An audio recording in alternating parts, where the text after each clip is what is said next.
أعوذ بالله من الشيطان الرجيم بسم الله الرحمن الرحيم رب اشرح لي صدري ويسر لي أمري واحلل عقدة من لساني يفقهوا قولي.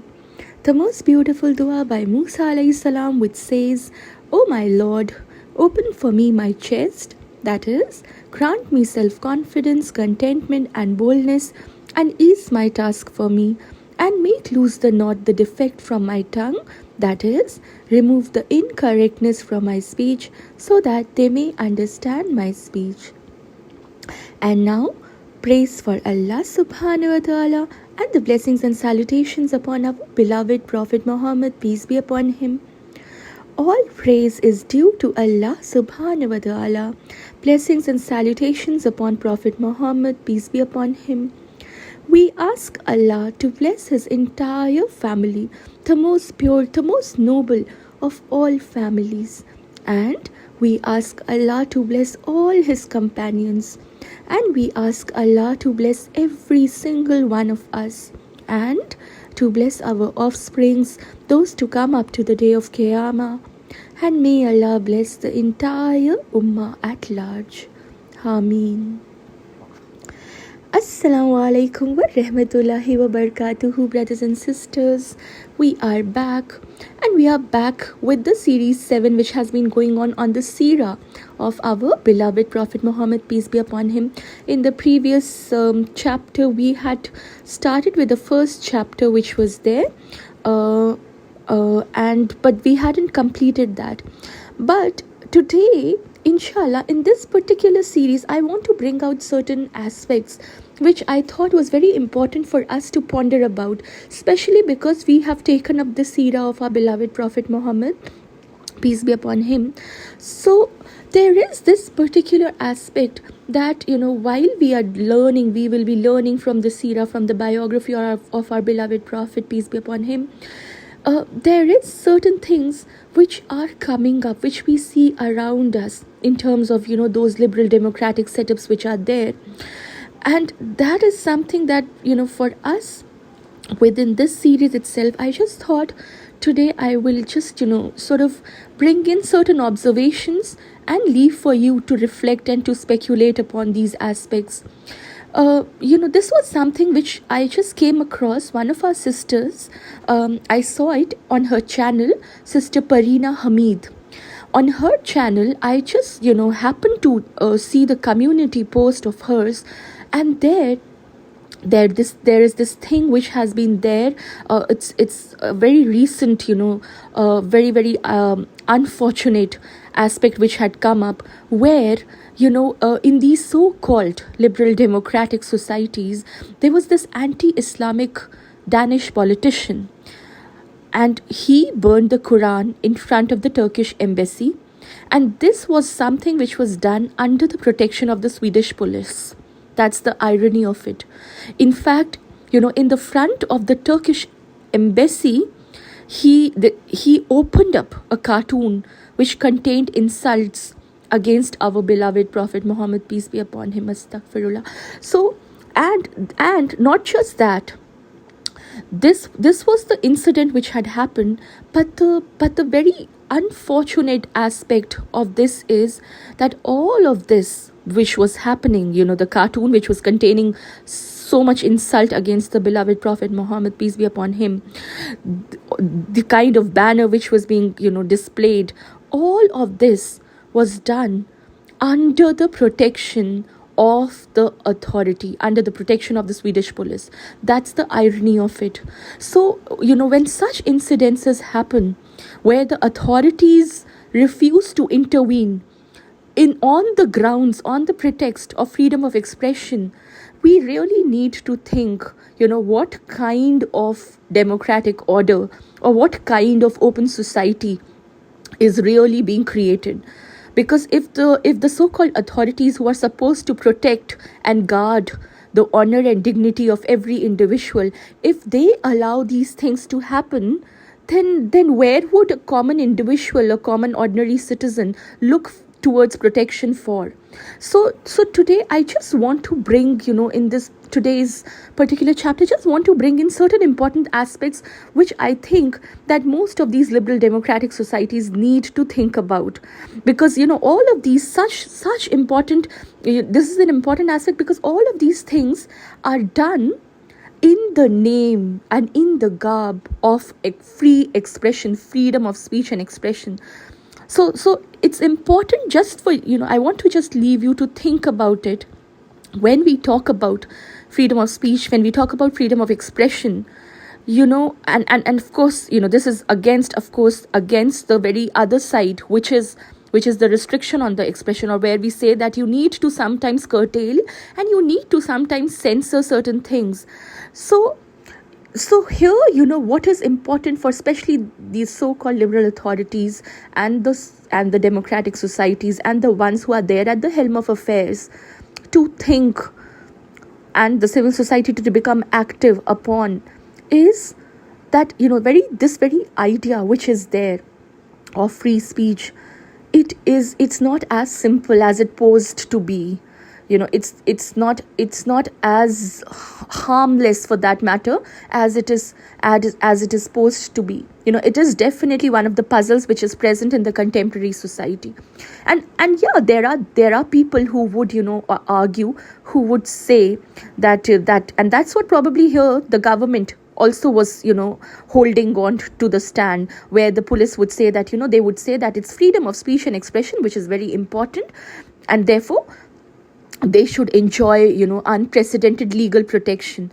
But should they? Can anything be done in the name of that? And should they really enjoy that kind of unprecedented legal protection, which in fact that protection is something, ironically, brothers and sisters, that it does not extend to any other class of acts in the society? So why is it that only when it comes to speech and expression people talk about getting the legal protection of that? Here the misuse of which has been very clearly and blatantly been seen in this case, because the first question which arises is that most of the liberal democratic societies, they know and they have to deal with the consequences of these incendiary and hateful speech, and this is something which compromises the dignity and the safety of the citizens. So allowing this kind of cartoon burning of the holy text of a particular religious sect, and this is to be all of this being done in front of the authorities, and to be saying that we are allowing freedom of expression, there has to be some speculation which needs to be, which they need to do, because otherwise, if you're really talking about the claims of justice, then there are claims of justice which must be met, and which demands that citizens needs to be protected from certain kinds of speech. In fact, when we say that these are the things that cannot be allowed in a healthy society, then those kinds of censorship are very, very important, and it is then important to operate under that, where where you need to curb those kinds of acts for the healthy progress of the society, and to bring about respect and dignity of all the citizens equally, and of all the groups and communities equally. A lot of times people also say that no, why should we ban, why should we curb, why should we censor it? Because sometimes they would say that censorship is also seen as an expression of power, that you are refusing to allow the circulation of certain kinds of expressions. Why should we disallow any kind of expression to come out in open? But one needs to see, it is important to understand that the grounds upon which a case is made to protect the freedom of speech and expression, which is usually done in the name of right to free speech, or in the name of saying that we are promoting an equal society, we are promoting an open society.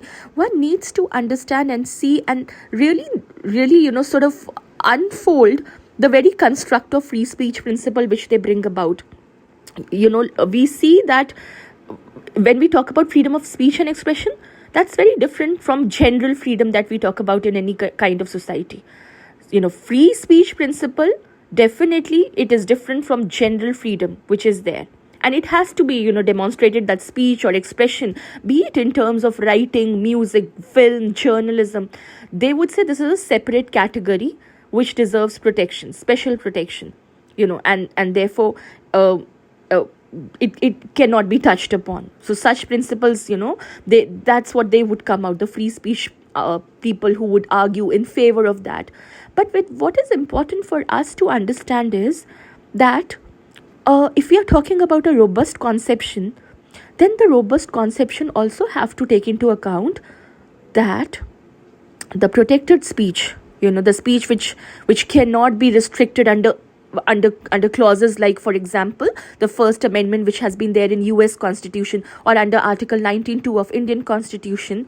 We need to see that this kind of protection, this kind of blatant protection sometimes, which is given in the name of freedom of speech and expression, this also leads to untrue, false, trite, and sometimes even downrightly very dangerous, very racist speeches which are directed specially against particular minorities or religious communities. So therefore that kind of discretion is definitely important, and you can't give a blanket statement. It would be, it's so, it seems to be so uneducated to be bringing out this kind of argument by the authorities there, by saying that they can't do anything because this is an act of freedom of expression. In fact, it's a lot of people, I have seen a lot of people would argue, the ones who are in favor of this free speech, they usually link it with achievement of other values. They would say free speech, no, you should not say anything, you are being too sensitive about these things. Freedom of speech is very important. It's important for the individual liberty, it's important for democracy, it's important for the tolerance, for example. But the basic problem when they say like that is that they have to establish how is that freedom of speech is leading to individual freedom, how is it leading to any kind of tolerance, how is it leading to so-called a prospering of democracy. And in fact, I would say that what if curbing the speech leads to freedom and democracy and tolerance, then should that be allowed? Because if you're saying that free speech leads to liberty, it leads to tolerance, it leads to democracy, so we can give you ample of examples where some certain times curbing of speech can also lead to these values. So then how would you defend?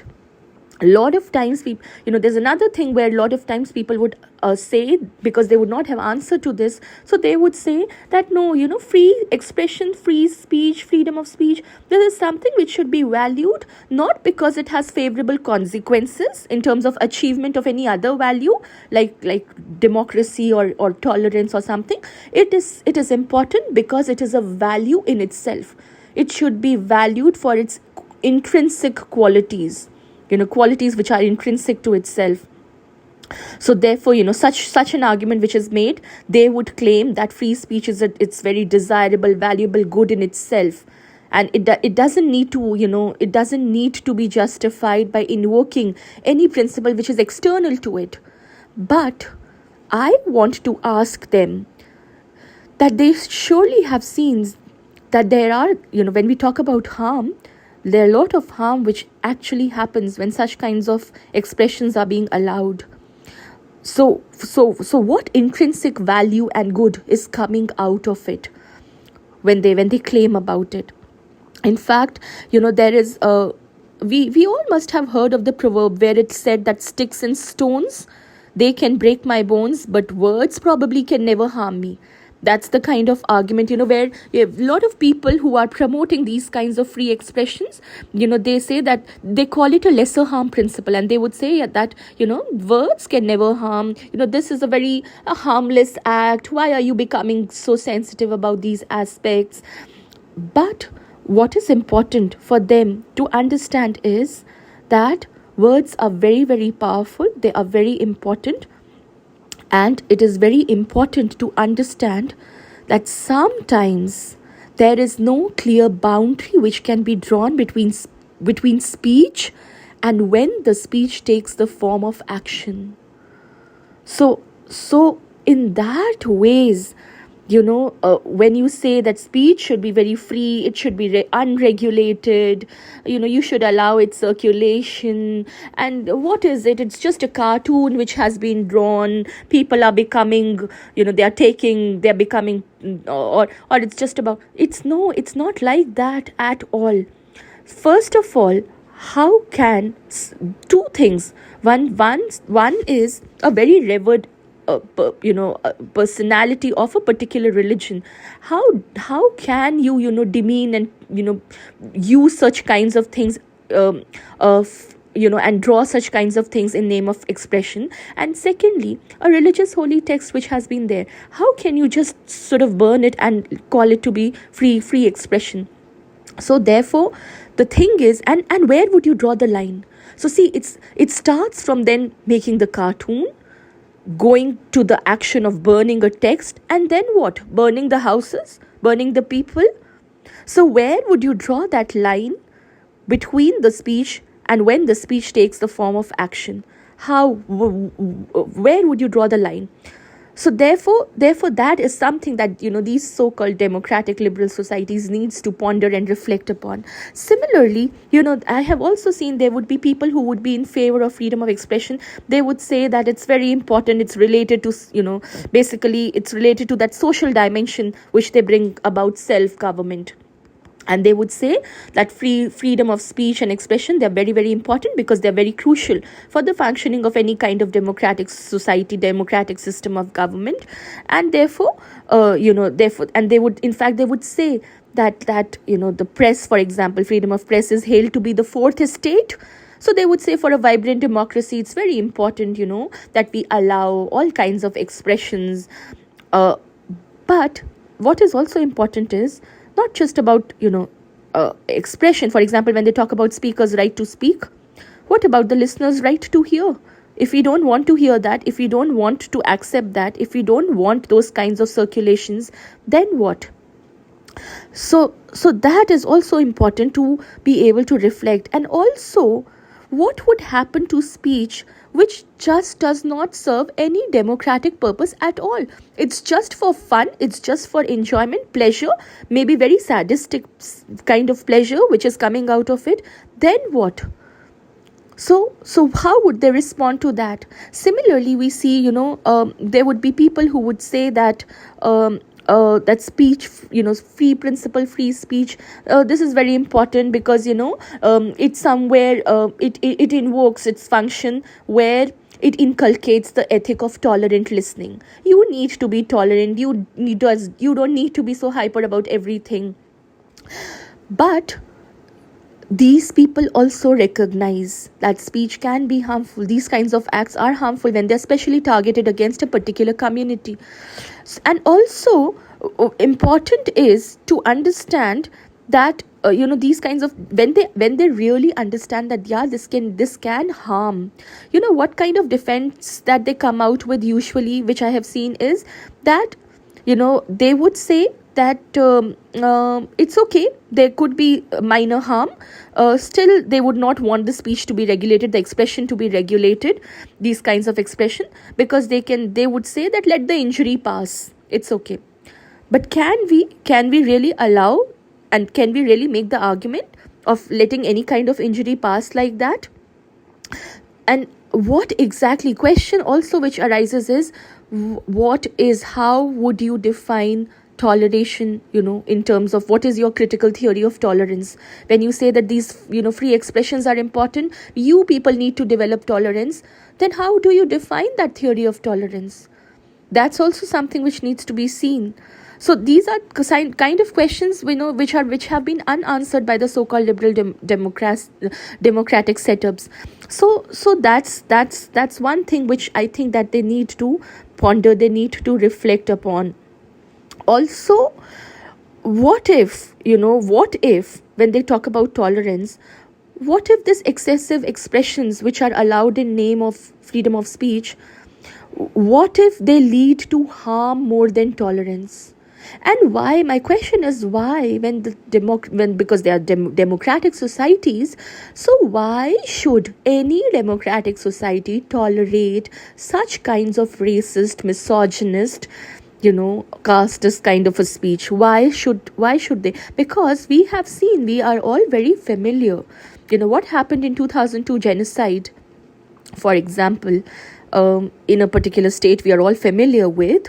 So there was a lot of widespread propaganda on the part of the politicians and leaders from a particular wing. And it can be easily argued that those kinds of expressions which were allowed, they in fact helped in no small way to create conditions wherein a massacre could have happened, and it led to it in fact did lead to that. So where would you draw that line in the name of that kind of expression? People also usually, the ones who favor freedom of expression, they say no, it's important for the autonomy of the individual. It creates a very vibrant, kind of society. Therefore, it's a value in itself. If you would curb it, then if you would not allow it, then you're basically violating the autonomy of the individual. So and it's important. But the question then is, would any autonomous, rational, self-governing individual respond or behave in such irresponsible and irrational ways?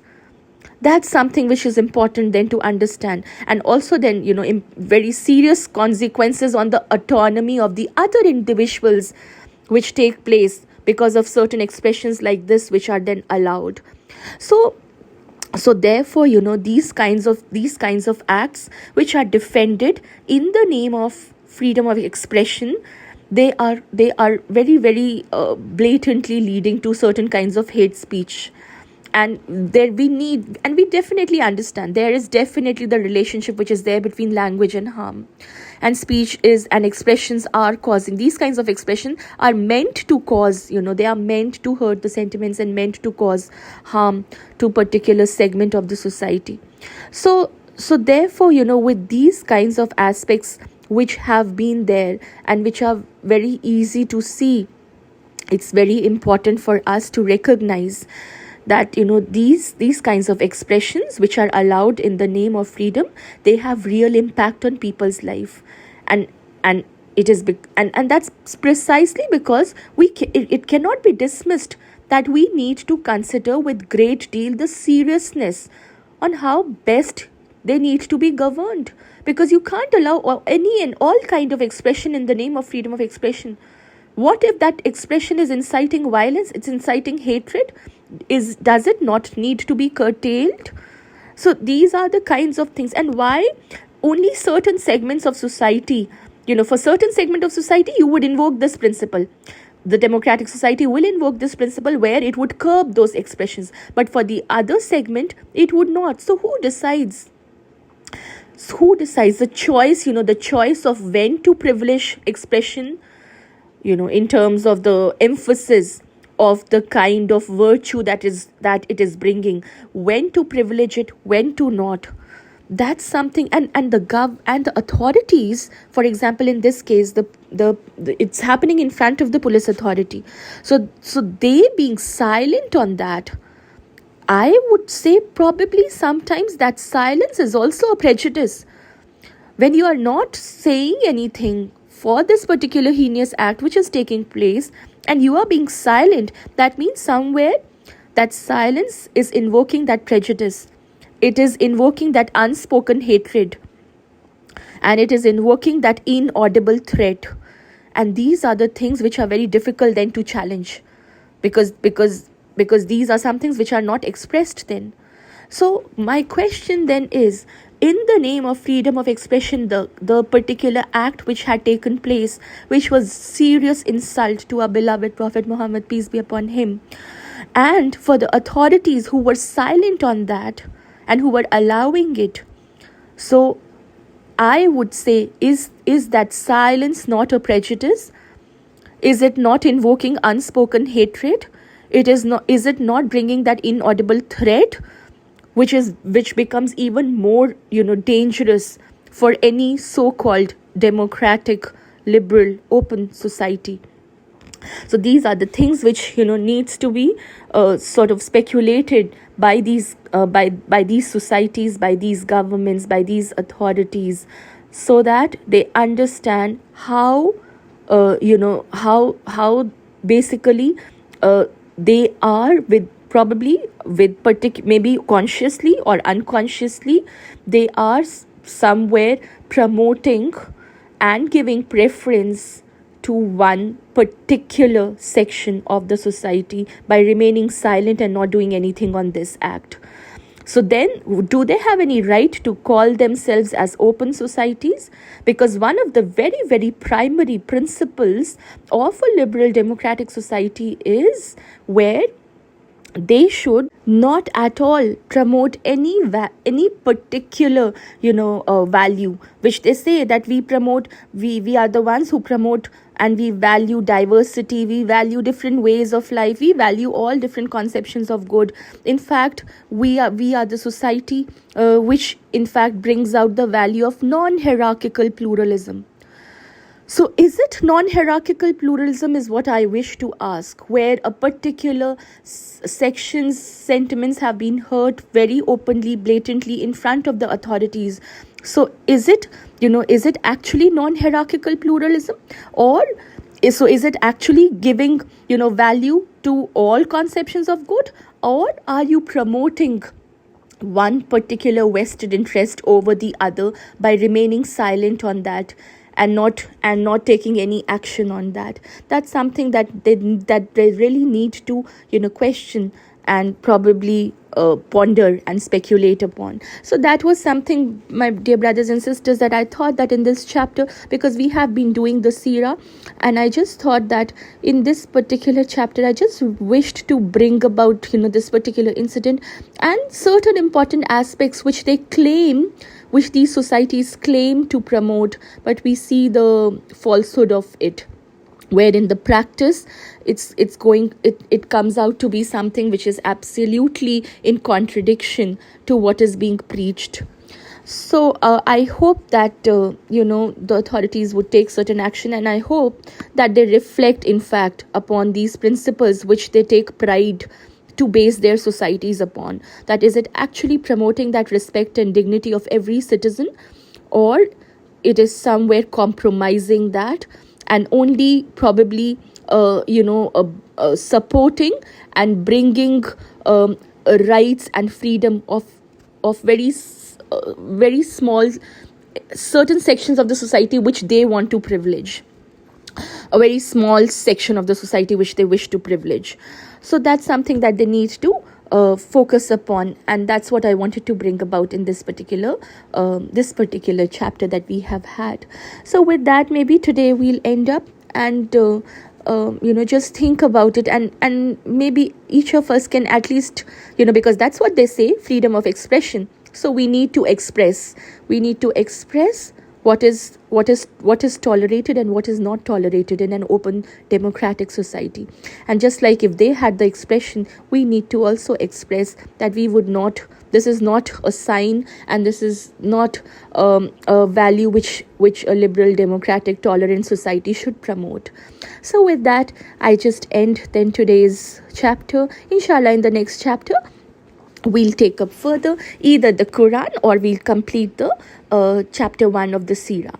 Till then, take utmost care of yourselves, and let me greet salamati upon all of you till we meet next, and keep everybody in your duas. Assalamu alaikum wa rahmatullahi wa barakatuhu.